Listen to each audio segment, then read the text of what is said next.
Welcome once again to Lehto's Law. Here's Steve Lehto. Got another one of those stories sent to me by almost everybody. Out of Florida, it's involving a homeowner who discovered there's an easement, pretty large one, going across his property, which could kind of interfere with his use of it in the future. And many people who own property have easements on their property, and it's just, you get used to many of them. So for instance, I've owned a piece of property before where my property line went out to the middle of the road. And the guy across the street, he owned to the middle of the road from his side. And so the municipality in the past put a road down that edge of my property and his property. And so technically, that was my property underneath the road, but there's an easement there for that road. Power companies also get easements quite often. So there's poles in your front yard or side yard that have power lines on them. Quite often, those are on an easement that's been recorded in favor of the power company so that they can run those poles and those wires and then access them and also maintain them. So those kinds of things are pretty obvious, though, right? The question is, what happens when you discover later that there's an easement that you didn't quite know about and nobody caught because it was recorded incorrectly? So this story is out of Florida from abcactionnews.com. Adam Walser wrote it. Homeowner learns 50-foot easement cuts through his house and yard 14 years after he bought the property. And it has to do with water pipes. And the water pipe is a very important water pipe. And it turns out that that easement is real. So an Odessa man from Odessa, Florida, is suing the city of St. Petersburg, alleging that they didn't correctly record their easement through his property. And it appears like mistakes were made. But it looks like a bunch of people made mistakes. The city blames his title company and said the easement contains pipes supplying water to 360,000 residents. So I understand that's an important number, but quite frankly, the number of residents supplied by the pipe going through someone's property does not impact whether or not somebody would know about the easement. So the TV station's investigatory team found evidence that the easement runs through other properties in that area, and many of those owners don't know about it.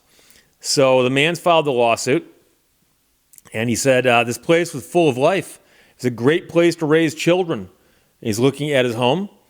He's 74 years old. He bought the home with his wife in 2001. They ran a daycare center there, but now the property is a constant reminder of a 90-year-old record-keeping mishap and his title company's failure to catch it. He said, I found out about the easement in 2015. He's referring to a 50-foot wide easement running through his house and his yard. Now, on Zillow says the property is worth more than $900,000, but we don't know if that takes into account that easement, because it probably doesn't. But he says that as the homeowner, the house and everything is worthless. That's what he says. So he said that in 2015, city workers came to check a blow-off valve for one of the water lines, and he says it was equipment that this man didn't even know was on his property because it was covered in thick brush. The easement was granted in 1930. Back in 1930, the city got an easement for a 36-inch water main going from what is now the Cosma water treatment plant to the city of St. Petersburg, 26 miles away, crossing hundreds of properties. They added a 48-inch water main in 1962, and trust me, that was a long time ago. The pipes provide 28 million gallons of water a day to 360,000 residents of St. Petersburg. A surveyor used spray paint, flags, and stakes to show the location of the easement back in 2015, and then he marked it with roofing shingles so he would be able to keep track of it. And so now it turns out that the man owns 10 acres of land, 8 of which are considered swampland, but the house and the pipes are in the middle of the usable acreage.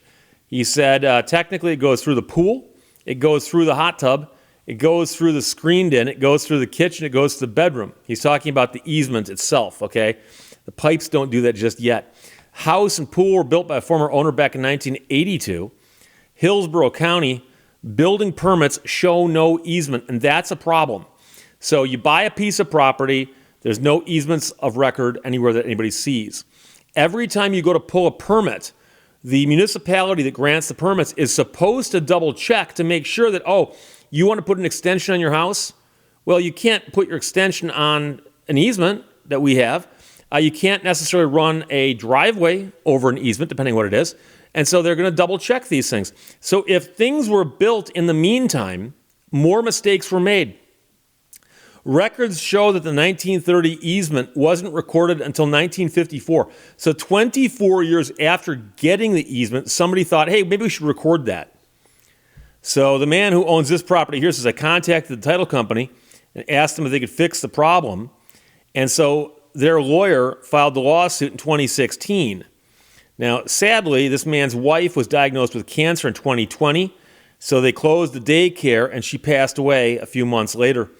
That same year, the property foreclosed, which put the lawsuit on hold. And so the TV station asked an attorney to double check this stuff. He's not involved in the story directly, other than he's consulting on it for the news station. But he does own a title company, so he knows about this stuff. And trust me, this is the kind of story that gives him the willies. Trust me. That is why he bought a policy of title insurance, to make sure he has an insurance policy in case something like this comes up. But now the attorney points out that the title company has a defense. Since the city didn't correctly record the easement, how could they have known about it? So what normally happens is the county will put in a utility and record an easement. That easement gets recorded. Every time that property transfers, the easement follows the deed. During the 24 years before the easement was recorded, properties were divided and sold with no record of the easement. There's no way any of the homeowners after that would know just by looking at their deeds. The original easement was 26 miles long, went through 2 counties, and this man's property changed hands 7 times after the easement was granted, but the easement never showed up in any of the title searches. So in response to a records request by a TV station, the Hillsborough County Appraiser's Office wrote that it could not find that easement on any Hillsborough deed. So the easement was never listed on any of the deeds, but they claim it was recorded somewhere. Now, a memo written in 1965 by a St. Petersburg utility employee indicates that this man's property wasn't the only one affected by this easement that got recorded late. The memo said there are certain areas in Pinellas County through which the 36-inch water transmission line was installed without the benefit of easement rights, and it's possible that structures could be erected over the pipeline. So now they're saying that they may have had easements over some of it, but not all of it. They may have installed the pipeline where they didn't have easements, and where they did have easements, they weren't recorded properly. So it's a mess. The attorney believes those old pipes could be a ticking time bomb. That is a full, hard flow of water constantly through those pipelines. So there's any kind of rupture in a pipe that's now nearly 100 years old, that's going to have potentially catastrophic effects. And you have to understand that if somebody has an easement, for instance, to run a pipe across a piece of property, the easement isn't just they put the pipe in and walk away from it. The easement is that they are allowed to put the pipe there and also maintain the pipe. So they can come in one day and say, oh, we need to get that pipe out of the ground. We're going to tear it all up. If your house is above that pipe and you didn't know it, they may have to move your house, and it may have to be removed as opposed to just moved. The city of St. Petersburg has declined comment, citing the ongoing litigation. The city's attorney filed something with court saying even the most basic due diligence would have discovered the recorded easement. Document also said this suit is an effort to stall the foreclosure proceedings. Meanwhile, the man who owns this house, the center of the story, said the city made him a lowball offer, offering him $25,000. Now, he did purchase a $350,000 title insurance policy, but he said the title insurance company only offered a fraction of that amount to settle with him. In an email, they've declined to comment also. So the man says, I'm very disillusioned with the American dream is here. He came to the U.S. a while back. He married, had kids, started a business, and bought what he believed was his dream home. And so it's a crazy story, and it's one of those things that conceivably could happen to almost anybody.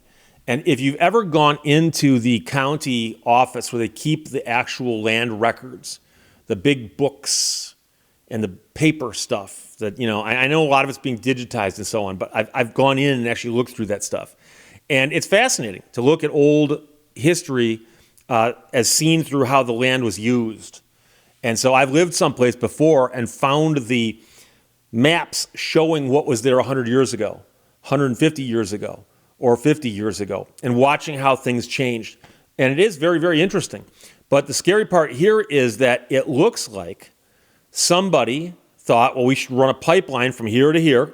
And to do that, we need an easement. And much of the land at that time probably was not heavily used or even occupied.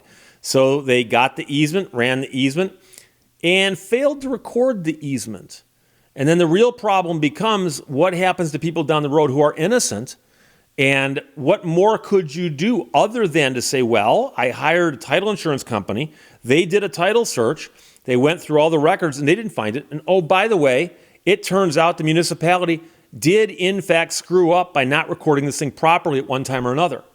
That's how so many people don't know about it. So I think for the attorney to flippantly say, well, anybody could have discovered this with some basic homework, he's discounting a lot of work done by a lot of title companies who all missed this. So it'll be interesting to see what happens, because if this pipe goes through your property, like I said before, if it is simply trouble-free and works as it's supposed to and never has any problems, it might never affect the lives of the people who own that property. But the second there's a problem where they've got to go in and tear the pipe out or double check the pipe, you might have some major, major issues. So it's a crazy story. So everybody sent it. Thank you very much. abcactionnews.com. And by the way, this will be one of those things that winds up in court. And how do you solve this? And I don't know enough about the property law of Florida, but the municipality has this easement and say, we need to have that easement. The only question is, do they have to compensate the people who came later and can say, hey, look, we're innocent. We didn't know this easement was here. Therefore, we deserve some sort of compensation, either for the devalued land or the diminished use of the property, or something down the road where it might have those issues. So Adam Walser wrote that, and it's a sad story because a homeowner learned that there's a 50-foot easement cutting through his house and yard 14 years after buying his property. Questions or comments, put them below. Let's talk to you later. Bye-bye. Thank you for watching Lehto's Law. If you can't be kind, at least have the decency to be vague.